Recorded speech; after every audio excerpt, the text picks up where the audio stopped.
Hello everyone, welcome to my YouTube channel JE physics and physical chemistry. तो आज के इस वीडियो में हम लोग न्यूटन्स लॉज ऑफ मोशन के पार्ट 2 वीडियो है। बेसिकली इसमें हम लोग जो भी कॉन्सेप्ट बचा हुआ है न्यूटन्स लॉज ऑफ मोशन में तो उसको कवर करेंगे। तो उसमें हमारे पास फर्स्ट है फ्रिक्शन के बारे में और आगे देखते हैं कॉन्सेप्ट। तो स्टार्ट करते हैं हम लोग फ्रिक्शन से। तो बेसिकली फ्रिक्शन जो होता है दो टाइप का होता है, static friction, kinetic friction.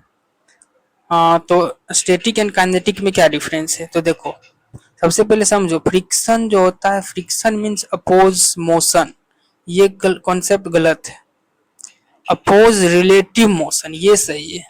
Basically friction जो होता है कॉन्टेक्ट सरफेस के बीच होता है, तो मोशन को अपोज करता है ये कहना गलत है। फ्रिक्शन बेसिकली रिलेटिव मोशन को अपोज करता है बिटवीन द कॉन्टेक्ट सरफेस। ये कॉन्सेप्ट याद रखना है। तो बात करते हैं, सबसे पहले स्टार्ट करते हैं हम लोग स्टैटिक फ्रिक्शन से। तो स्टैटिक फ्रिक्शन में बेसिकली क्या है? देखो, स्टैटिक फ्रिक्शन मींस बेसिकली हमारे पास it opposes the relative motion, static friction, and it has upper limit. It has upper limit that is f S maximum होता है। तो f S maximum is directly proportional to N होता है। तो इसको solve करके आप लिख सकते हो F S maximum is equals to mu S into N, जहाँ म्यू एस आपका कोइफिशिएंट ऑफ स्टैटिक फ्रिक्शन है। ये बेसिकली बहुत ही क्वेश्चन में यूज होता है। और यहाँ एफ एस क्या है? तो basically F S is the variable self adjusting force है स्टैटिक फ्रिक्शन के अंदर, and it act where there is no relative motion between the contact surface. मतलब कि आपको बस याद रखना है F S maximum is equals to mu S into N, आगे क्वेश्चन में यूज है। नाउ सेकेंड है हमारे पास काइनेटिक फ्रिक्शन। तो kinetic friction is also opposing relative motion and it value is constant and it act where there is a relative motion between the contact surface। और इसमें भी आपका एफ के होता है। तो स्टैटिक फ्रिक्शन में क्या था? एफ एस था, और यहाँ काइनेटिक फ्रिक्शन में हो जाएगा F K. F K is directly proportional to N, तो F K is equal to हो जाएगा म्यू के इंटू एन। ये बेसिकली म्यू के क्या है? तो म्यू के यहाँ पर भी वही हो जाएगा आपका वेरिएबल सेल्फ एडजस्टिंग कांस्टेंट आप बोल सकते हो, मतलब कि। तो आगे बात करते हैं कोएफिशिएंट। तो यहाँ पर म्यू के है आपका कोएफिशिएंट ऑफ स्टैटिक फ्रिक्शन, तो था आपका म्यू एस, और यहाँ म्यू के हो जाएगा कोएफिशिएंट ऑफ काइनेटिक फ्रिक्शन। तो क्वेश्चन से हम लोग समझते हैं और क्लियर होगा। तो जैसे आपको दिया हुआ है एक क्वेश्चन, देखिए, एक ब्लॉक है 10 kg का और इस पर फोर्स हम एफ लगा रहे हैं इस डायरेक्शन में, और इनिशियली ये रेस्ट पर है। तो ओवरऑल पीछे के डायरेक्शन में ग्राउंड और ब्लॉक के बीच एक फ्रिक्शन लगेगा, यहाँ पर बिल्कुल लगेगा। तो सॉल्यूशन देखते हैं। जैसे देखो, आपको दिया हुआ है एफ एस और मतलब म्यू एस और म्यू के दिया हुआ है, कोएफिशिएंट ऑफ स्टैटिक फ्रिक्शन और कोएफिशिएंट ऑफ काइनेटिक फ्रिक्शन दिया हुआ है। तो सबसे पहला इस टाइप के कॉन्सेप्ट होता है क्वेश्चन का यार सोल्व करने का, कि first find in any question of friction, बोले फ्रिक्शन के बारे में फाइंड करो।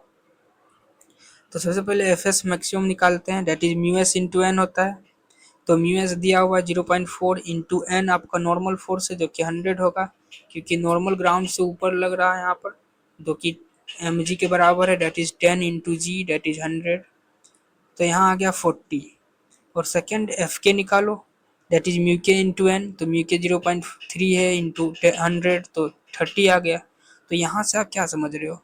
यहाँ से हम समझ रहे हैं बेसिकली कि यहाँ एफ एस मैक्सिमम अधिक है। एफ एस मैक्सिमम अधिक है, इसका मतलब जो है यदि ब्लॉक मूव होता है तो एफ के फिक्स हो जाता है। यहाँ एक और कंसेप्ट है कि यदि आपका ब्लॉक यदि यहाँ मूव किया तो एफ के जो होगा काइनेटिक फ्रिक्शन का जो होगा, मतलब वो आपका फिक्स होगा। तो यहाँ पर एफ एस मैक्सिमम अधिक है। तो जैसे देखो, एक नंबर देखो, यहाँ से समझते हैं। तो वो तो नहीं, मतलब कि यहाँ पर आप एफ एस मैक्सिमम और एफ के निकाल सकते हो। अब देखो क्वेश्चन समझते हैं। फर्स्ट नंबर, मान लीजिए आपको फोर्स आपको 10 न्यूटन अप्लाई कर रहे हो और एक्सीलरेशन 0 है। तो 10 न्यूटन यदि आप अप्लाई कर रहे हो तो फ्रिक्शन जो होगा टेन ही लग के पीछे लगेगा और रुक जाएगा, ब्लॉक मूव नहीं करेगा। क्योंकि यहाँ से आपको क्या पता चल रहा है कि मिनिमम फ्रिक्शन मतलब मैक्सिमम फ्रिक्शन क्या आया, 40 आया। तो 40 होगा तभी ना ब्लॉक मूव करेगा, 40 तक ये रुका हुआ रहेगा ब्लॉक। तो 10 लगा रहे हो तो 10 पीछे लग के रुक जाएगा ब्लॉक। सेकेंड केस में मान लो 20 न्यूटन लगा रहे हैं तो 20 ही लग के रुक जाएगा ब्लॉक। थर्ड केस में मान लो 50 लगा रहे हैं तो देखो अब स्लाइड होगा ब्लॉक, ब्लॉक स्लाइड होगा। क्यों भाई? क्योंकि एफ एस मैक्सिमम हम अभी निकाल रहे हैं 40, और यहाँ हम क्वेश्चन में लगा रहे हैं, कितना लगा रहे हैं, 50 न्यूटन का फोर्स लगा रहे हैं। तो यहाँ पर ब्लॉक स्लाइड करेगा, तो यहाँ से आपका एक्सीलरेशन भी निकाल सकते हो आप कि ओवरऑल एफ के पीछे लगेगा। यहाँ जो कंसेप्ट बताया ना कि इफ ब्लॉक मूव किया तो एफ के फिक्स हो जाता है, तो यही कंसेप्ट लगा है। जैसे यहाँ से चेक कर लिए कि 50 न्यूटन लगा फोर्स यदि लगाएं तो ब्लॉक मूव करेगा, क्योंकि स्टैटिक 40 दिया हुआ है। तो इसका मतलब यहाँ एफ के लगेगा, तो एक्सीलरेशन हो जाएगा नेट फोर्स माइनस एफ के अपॉन एम। तो यहाँ से एक्सीलरेशन निकाल सकते हैं। फोर्स नंबर देखो, यदि 70 न्यूटन का फोर्स लगाएं तो क्या ब्लॉक मूव करेगा? हाँ करेगा, क्योंकि एफ एस मैक्सिमम तो 40 ही दिया हुआ है। स्लाइडिंग फ्रिक्शन 40 है और हम लगाएं 70, तो ब्लॉक मूव करेगा? हाँ करेगा। तो इसमें कॉन्सेप्ट क्या है? कॉन्सेप्ट ये है कि यदि ब्लॉक मूव किया तो काइनेटिक फ्रिक्शन लगता है। तो यहाँ पर हो जाएगा एक्सीलरेशन 70 माइनस 30 अपॉन 10। अब बोलेगा 30 कहाँ से आया? तो 30 भाई ये आपका एफ के है 30। अभी तुरंत बताएं कि यदि ब्लॉक मूव किया तो एफ के लगता है, एफ के फिक्स होता है, वही कंसेप्ट लगा रहे हैं ना। देखो एक ग्राफ से समझते हैं। ग्राफ से काफी क्वेश्चन जेईई मेंस में आया हुआ है।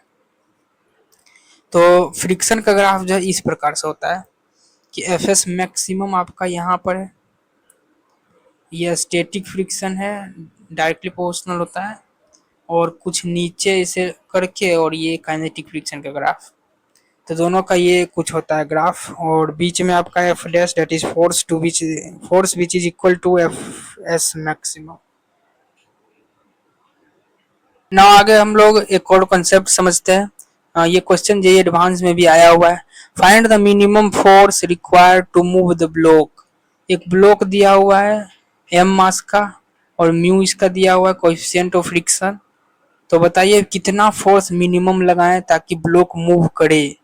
तो इसको तो बेसिकली ज्यादातर बोलेगा कि म्यू एम जी लगाइए, तो ये गलत है भाई, म्यू एम जी नहीं होगा। If force applied horizontal direction then correct, मतलब कि यदि फोर्स हॉरिजॉन्टल डायरेक्शन में ही सिर्फ दिया रहता क्वेश्चन में, तब आप बोल सकते थे कि म्यू एम जी लगेगा minimum force to move the block, लेकिन उतना नहीं होगा। आपको क्वेश्चन में दिया हुआ बेसिकली नहीं है कि टोटल किस डायरेक्शन में फोर्स लगा रहे हैं। तो इसको ओवरऑल इस टाइप से सॉल्व करते हैं, और निकल के आता है कि टोटल जो फोर्स लगेगा that force is equals to minimum force is equals to mu M G upon 1, मतलब under root 1 plus mu square. ये काफी इंपॉर्टेंट है, डायरेक्ट जेईई मेंस 2021 में ये क्वेश्चन आया हुआ है, देख सकते हो पीवाईक्यू। 33 नंबर देखिए, find the acceleration and net contact force with the ground. तो एक ब्लॉक है 10 kg का, और एक्सीलरेशन इस डायरेक्शन में है, फोर्स आपका 100 न्यूटन लगा रहे हैं हॉरिजॉन्टल डायरेक्शन में, म्यू दिया हुआ है। तो सबसे पहला कॉन्सेप्ट क्या है फ्रिक्शन के क्वेश्चन, मतलब फ्रिक्शन के प्रॉब्लम में सबसे पहला कॉन्सेप्ट है एफ एस मैक्सिमम निकालो। F S maximum mu S into M G होगा यहाँ पर, जो कि 60 आया है। हम लगा रहे हैं 100 न्यूटन का फोर्स, तो 60 एफ के दिया हुआ है। मतलब कि एफ के क्यों? तो देखो जैसे एफ एस क्या है 60, मतलब कि स्लाइडिंग फ्रिक्शन 60 मैक्सिमम है, हम लगा रहे हैं 100, तो ब्लॉक मूव करेगा। मूव करेगा तो हम बताएं कि ओवरऑल एफ एस जो है एफ के हो जाता है, तो एफ के 60 है, तो एक्सीलरेशन हो जाएगा 100 माइनस 60/10 दैट इज 4। खत्म, आंसर। काफी आसान है। और यहाँ पर आप कॉन्टेक्ट फोर्स की बात करें तो कॉन्टेक्ट फोर्स में देखो ये ब्लॉक है, हाँ ब्लॉक है 10 kg का, तो नीचे एम जी लग रहा है 100 और ऊपर नॉर्मल फोर्स लगेगा। इधर फोर्स दिया हुआ है 100, तो पीछे के डायरेक्शन में फ्रिक्शन लगेगा, तो ओवरऑल नेट कांटेक्ट फोर्स हो जाएगा आपका एन, मतलब कि normal force plus friction force, इसका अंडर रूट, मतलब under root N square plus F square आपका कांटेक्ट फोर्स नेट होगा। ना आगे बात करते हैं 33 नंबर देखिए, find the minimum force required to slide the block up along the inclined, मतलब कि एक ब्लॉक को हम ऊपर ढकेल रहे हैं एफ फोर्स से, तो मिनिमम कितना फोर्स लगाएं। तो इस टाइप के क्वेश्चन में ये होता है answer m ji sine theta plus mu s m g cos theta is the minimum force. And वहीं f minimum to prevent the sliding down की बात करें तो ओवरऑल नीचे लगता है एम जी साइन थीटा, ऊपर है फ्रिक्शन, एफ मिनिमम से ऊपर हम लोग कर रहे हैं तो ओवरऑल एफ प्लस फ्रिक्शन ऊपर के डायरेक्शन में that is equal to M G sine theta, तो यहाँ से आप एफ मिनिमम निकाल सकते हो ना। कुछ और कंसेप्ट हम समझते हैं 35 नंबर देखिए, find the force applied by wedge B on A. अच्छा, तो मतलब कि मान लीजिए एक ब्लॉक है एम जो कि इंक्लाइंड प्लेन पर है, तो और ये फिक्स है, तो नीचे एम जी साइन थीटा लगेगा, ऊपर F S friction static friction लगेगा और एम जी कोस थीटा इस डायरेक्शन में, नॉर्मल इस डायरेक्शन में, तो ओवरऑल आपका नेट फोर्स जो होगा वो हो जाएगा under root N square plus F square. ये ऊपर भी हम देखें नमाज के बारे में समझते हैं। सूडो फोर्स भी काफी इंपॉर्टेंट कॉन्सेप्ट है। इफ बॉडी एक्सीलरेटेड हो या फिर मोशन में हो तो हम लोग सूडो फोर्स लगाते हैं। Pseudo force mass into acceleration बस होता है और इसको एक्सीलरेशन के अपोजिट में लगाते हैं, बस यही कॉन्सेप्ट है सूडो फोर्स का। और ये ज्यादातर लिफ्ट वाले प्रॉब्लम्स में यूज होता है। तो pseudo force is equal to M into A in opposite direction, याद रखना है। इसे देखिए एग्जाम्पल से समझते हैं। लिफ्ट आपका है एक्सीलरेटेड है ए और अपवर्ड अपवर्ड एक्सीलरेटेड है। मान लीजिए आपको एक लिफ्ट दिया हुआ है, ए एक्सीलरेशन से ऊपर जा रहा है और इसके अंदर एम ब्लॉक है, एम मास का, तो इस ब्लॉक पर नीचे क्या लगेगा एम जी, और इसके ग्राउंड से ऊपर नॉर्मल एक्सीलरेशन ऊपर है। तो ओवरऑल इस टाइप के क्वेश्चन में आपको बस करना क्या है, इस ब्लॉक के अंदर चल जाओ, लिफ्ट के अंदर चल जाओ और इस ब्लॉक को देखो, तो एम जी नीचे लग रहा है और ब्लॉक जा कहाँ रहा है, ऊपर जा रहा है, तो ए ऊपर है, डेट मीन्स तुमको बस काम है कि इस ब्लॉक पर नीचे के डायरेक्शन में एम इंटू ए लगाओ। यही सूडो फोर्स कहता है कि अपोजिट डायरेक्शन में एम इंटू ए लगाओ, तो एम ए यहाँ नीचे डायरेक्शन में हो जाएगा। तो overall N is equals to आप लिख सकते हो M ji plus M A, लिख सकते हैं। और ये बेसिकली ग्राउंड से भी देखा जाए तो ऐसे ही सॉल्व करते हैं। यहाँ पर देखें तो जिसे देखो एन ऊपर है, हाँ है, एम जी नीचे है, एक्सीलरेशन ऊपर है, तो N minus m g is equals to m a होता है, basic formula force is equals to M into a वाला। तो यहाँ से भी तो N is equals to M G plus M a ही आ रहा है यहाँ से, तो दोनों सेम ही है। बेसिकली ज़्यादा मतलब कि आसान होता है कि आप ब्लॉक के अंदर चल जाओ और ए के अपोजिट डायरेक्शन में एम इंटू ए फोर्स लगा दो, तो इस ब्लॉक को यहाँ लाओ, एम जी नीचे है, एक्सीलरेशन ऊपर था ब्लॉक का, इसलिए एम ए नीचे लगा दो और ऊपर एन है, तो बस N is equals to M G plus M A हो गया। आगे बढ़िए। तो अगला ये कॉन्सेप्ट जेईई मेंस में क्वेश्चन आया था, देखो इसे आपको एक दिया हुआ है कार के अंदर, मतलब कार चल रहा है ए एक्सीलरेशन से और यहाँ पर देखो ए एक्सीलरेशन से कार है जो कि इस डायरेक्शन में जा रहा है और इसके अंदर एक स्ट्रिंग में बंधा हुआ एक मोती है एम मास का मान लो, तो ओवरऑल ये थीटा एंगल पर मतलब कि शिफ्ट हो जाता है। तो इसका सॉल्यूशन कैसे होता है, देखो इस कार के अंदर चल जाओ, एम जी नीचे है, हाँ है, एक्सीलरेशन इधर था, तो हमारा क्या काम है, सूडो फोर्स अपोजिट डायरेक्शन में लगाओ, डेट इज एम ए इधर लगाओ, लगा दिए। और टी टेंशन लगेगा क्योंकि स्ट्रिंग में बंधा हुआ है, तो टेंशन उस डायरेक्शन में है, तो थीटा एंगल से देखे तो इधर हो जाएगा टी कोस थीटा, इधर हो जाएगा टी साइन थीटा। तो अब ओवरऑल इक्विलिब्रियम पोजीशन का कॉन्सेप्ट लगा दो, that is T sine theta is equals to M into a हो जाएगा यहाँ बराबर यहाँ, और T cos theta is equals to M g हो जाएगा यहाँ पर देखा जाए तो ओवरऑल इसको जब सॉल्व करेंगे इस दोनों इक्वेशन को सॉल्व करेंगे तो आ जाएगा tan theta is equals to a by g और a is equals to g tan theta. ये डायरेक्ट भी आप यूज कर सकते हो क्वेश्चन में कि overall tan theta is equals to a by g, ये कॉन्सेप्ट आपका आगे यूज हो सकता है, tan theta is equals to a by g, या फिर आप इक्विलिब्रियम के कॉन्सेप्ट को लगा के निकाल सकते हो, काफ़ी आसान है। नॉन इनर्शियल फ्रेम क्या होता है? तो देखो, इनर्शियल फ्रेम मतलब कि वैसा फ्रेम जहां एनएलएम वैलिड हो।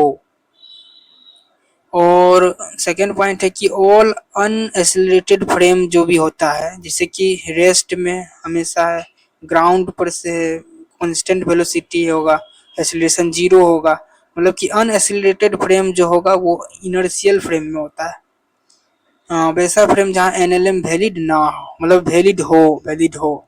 और वहीं बात करें नॉन इनर्शियल फ्रेम, तो नॉन इनर्शियल फ्रेम होता है जहाँ एनएलएम वैलिड ना हो। And to validate NLM pseudo force का यूज करते हैं। और जहाँ की acceleration of frame accelerated frame with respect to ground होता है, तो ये नॉन इनर्शियल फ्रेम होता है। जिसे देखो ये कंसेप्ट काफी आगे भी यूज है, जिसे कंटेनर या फिर लिफ्ट ही मान लो। और ये ए एक्सीलरेशन से ऊपर जा रहा है, तो ओवरऑल नेट जी इफेक्टिव यदि देखा जाए तो जी प्लस ए होगा। और यदि ये नीचे जा रहा है तो जी माइनस ए होगा। ये याद रखना है, आगे यूज होगा ना। जिसे क्वेश्चन से समझते हैं हम लोग। 25 नंबर देखिए, एक क्वेश्चन दिया हुआ है, find the tension in the rope at the mid point. ये बेसिकली जेई मेंस का पीवाईक्यू ही है, काफी इंपॉर्टेंट है। एक ब्लॉक दिया हुआ है और इससे एक मतलब कि रस्सी हम बांध दिए हैं और यहाँ पर एफ फोर्स लगा रहा है। तो इस रस्सी के मिड पॉइंट पर जो होगा टोटल टेंशन फोर्स क्या होगा, ये पूछ रहा है। और इस रस्सी का भी मास दिया हुआ है स्मॉल एम। तो बस करना क्या है भाई, वही लगाओ, net force is equals to mass into acceleration का फॉर्मूला लगाइए। तो overall net force is equals to यहाँ हो जाएगा total mass capital M plus small m into a हो जाएगा। तो यहाँ से ए हो जाएगा F upon M plus small m. तो बस करना क्या इस टाइप के क्वेश्चन में, एक ब्लॉक और m/2 मास का स्ट्रिंग दोनों को कट कर दो और इसको इधर अलग कर दो। m/2 मास का जो रोप है, तो बीच में जो होगा दोनों के बीच में टी टेंशन लग रहा है फोर्स। टेंशन क्या होता है? Tension basically toward the string होता है, मतलब कि तो दोनों के तरफ है और इधर फोर्स लग ही रहा था। तो यहाँ पर इसको यदि देखा जाए, इसको नहीं, इसको ब्लॉक और आधा स्ट्रिंग को देखें यदि, तो टी फोर्स जो टेंशन फोर्स है that is equals to capital M plus m/2 into a लिख सकते हैं। तो यहाँ से टी आ जाएगा total capital M plus m/2 और एक्सीलरेशन यहाँ से इसमें पुट कर दो, तो F upon M plus M. तो ये आपका नेट एफ मतलब नेट फोर्स आ जाएगा, नेट टेंशन फोर्स आ जाएगा। काफी आसान है, थोड़ा सा कॉन्सेप्ट है। आगे बात करते हैं। हमारे पास कांस्टेंट मोशन प्रॉब्लम, ये भी काफी इंपॉर्टेंट मतलब कॉन्सेप्ट है। कांस्टेंट मोशन वाले प्रॉब्लम्स बहुत देखा गया जेईई मेंस में। तो बस इसमें एक ही ट्रिक है भाई, अपना कॉन्सेप्ट है total net force into displacement मतलब एक्स का सम जीरो कर दो। एक्स आपका यहाँ पर वेलोसिटी हो सकता है, एक्सीलरेशन हो सकता है। हमारा एक कॉन्सेप्ट है भाई कि टोटल एफ डॉट एक्स का सम जीरो कर दो, बस डॉट प्रोडक्ट जीरो कर दो। दैट इज यहाँ लिख सकते हैं एफ एक्स कोस थीटा को जीरो कर दो। जैसे कि कॉन्सेप्ट समझते हैं, जैसे देखिए एक पुली दिया हुआ है, पुली स्ट्रिंग है, तो इसमें टेंशन फोर्स क्या होगा, टी होगा। तो बस इस टाइप के क्वेश्चन में टी इंटू एक्स का डॉट प्रोडक्ट का सम जीरो कर दो, मतलब कि force into overall force into x का डॉट प्रोडक्ट जीरो करना है। जैसे यदि टेंशन दिया हुआ है तो T1 into x1 plus T2 into x2 plus T3 into x3 dot dot dot का सम जीरो करना है। यदि वेलोसिटी और फोर्स दिया है तो T into V1 plus T2 into V2 plus T3 into V3 का सम जीरो करना है। और यदि एक्सीलरेशन दिया हुआ है तो फोर्स हो जाएगा T into T1 into A1 plus T2 into A1 plus T3 into A3 dot dot dot का सम जीरो करना है। तो ओवरऑल नेट आपको बस याद रखना है ट्रिक के तौर पर कि नेट जो भी फोर्स उसमें लग रहा हो इनटू जो दिया हुआ हो उसका डॉट प्रोडक्ट का सम हमको जीरो करना है। That is constant motion problem. जैसे कि क्वेश्चन से हम समझते हैं, for a tight string magnitude of component of acceleration और velocity along the string remains same. मतलब कि इसमें कॉन्सेप्ट है कि यदि आपका टाइट स्ट्रिंग है तो इस टाइप में मैग्नीट्यूड जो होगा एक्सीलरेशन का और वेलोसिटी का अलोंग द स्ट्रिंग सेम रहेगा। ये भी कॉन्सेप्ट याद रखना है। जैसे देखो एक्सीलरेशन यदि इस ब्लॉक का ए है और दोनों टाइट है ब्लॉक बंधा हुआ तो इसका भी एक्सीलरेशन ए ही होगा।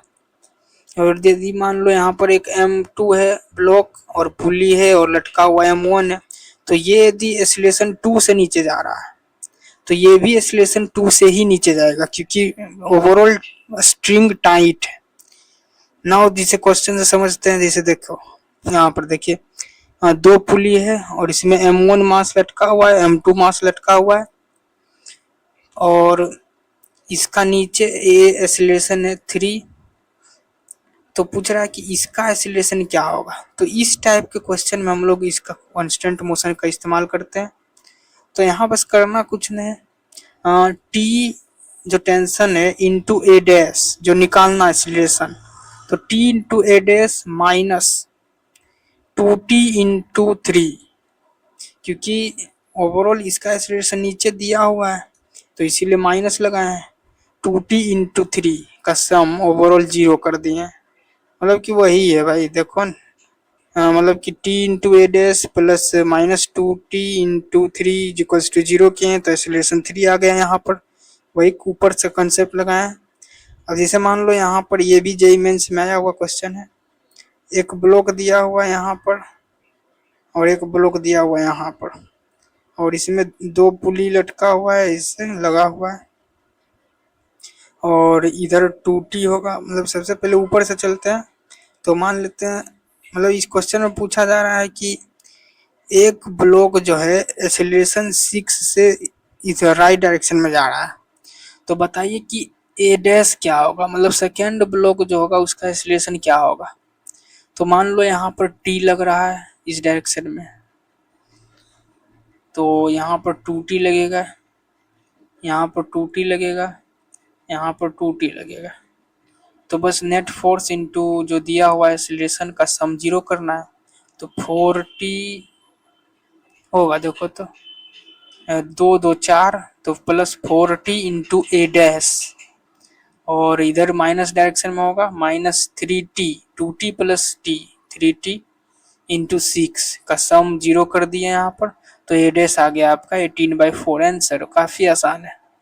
जिसे देखो HCV का क्वेश्चन है, एक रिंग है जिसमें लटका हुआ एक मतलब कि पुली है, पुली से लटका हुआ एक मास है M मास का ब्लॉक है और ये थीटा एंगल पर है। तो पूछ रहा है ओवरऑल बताइए, जैसे ये A2 इस डायरेक्शन में है और ये नीचे A1 है तो बस करना कुछ नहीं है, A2 इंटू कोस थीटा, मतलब कि along the string acceleration same होता है ऊपर पर है तो बस A2 cos theta into A1 होगा, एक्सीलरेशन तो सेम ही करना है बस। आगे बात बेसिकली कांस्टेंट मोशन के प्रॉब्लम से काफ़ी आसान है। क्वेश्चन में डायरेक्ट आप यूज कर सकते हो कि टोटल फोर्स इनटू जो दिया हुआ है डिस्प्लेसमेंट हो या वेलोसिटी हो या एक्सीलरेशन हो उसका सम करते जाओ और 0 कर दो।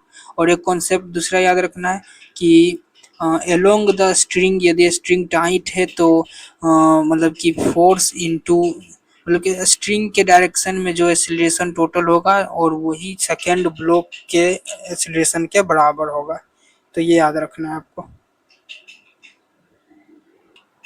सो आगे हम लोग बात करते हैं कुछ इम्पोर्टेंट मोस्ट इम्पोर्टेंट रिजल्ट्स है जो कि काफ़ी यूज है, आगे यूज हो सकता है क्वेश्चन में। तो देखो सबसे पहला है एक ब्लॉक है M मास का जो कि इंक्लाइंड प्लेन के ऊपर है और थीटा एंगल पर इंक्लाइंड प्लेन है तो इसका नीचे लगता है acceleration that is g sin theta. New यहाँ पर 0 है that is friction coefficient of friction 0 है। और यदि मान लो कोएफिशिएंट ऑफ फ्रिक्शन म्यू दिया हुआ है आपको और ये ब्लॉक मतलब ऊपर जा रहा है तो यहाँ पर एक्सीलरेशन जो है वो नीचे ही लगता है that is G sine theta तो होगा ही प्लस म्यू के जी कोस थीटा भी होगा, याद रखना है। नाउ बात करते हैं थर्ड नंबर, आपको दिया हुआ रोटेशन में कहीं न कहीं आप पढ़ेंगे, आगे पढ़ेंगे हम लोग तो इसे यहाँ भी समझ लेते हैं, फ्रिक्शन में पढ़ रहे हैं हम लोग। तो देखो मान लीजिए आपको एक नंबर, मान लीजिए एक स्फीयर दिया हुआ है जो कि इंक्लाइंड प्लेन पर नीचे जा रहा है तो यहाँ एक्सीलरेशन क्या होगा, तो यहाँ एक्सीलरेशन हो जाएगा जी साइन थीटा अपॉन 1 प्लस आई बाय एम आर स्क्वायर, ये आपको याद रखना है।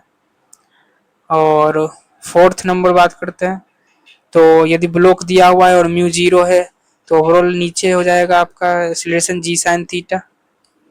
और वहीं बात करें यदि मतलब कि इस दोनों को यदि देखें सेकेंड नंबर और फिफ्थ नंबर, तो सेकेंड नंबर में ऊपर जा रहा था ब्लॉक तो एक्सीलरेशन लिखे जी साइन थीटा प्लस म्यू के जी कोस थीटा, और वहीं यहाँ पर यदि नीचे जा रहा है ब्लॉक तो एक्सीलरेशन हो जाएगा जी साइन थीटा माइनस म्यू के जी कोस थीटा। तो आगे बात करते हैं, तो ये कुछ इंपॉर्टेंट रिजल्ट है जो कि याद रखना है आपको। 39 नंबर देखिए, ओवरऑल एंगल ऑफ फ्रिक्शन के बारे में हम लोग समझते हैं। Angle of friction and angle of sliding और एंगल ऑफ रिपोज, तो ये दोनों भी कंसेप्ट काफी इंपॉर्टेंट है। तो एंगल ऑफ फ्रिक्शन क्या होता है, angle between normal and the resultant of normal and F S maximum, that is angle of friction.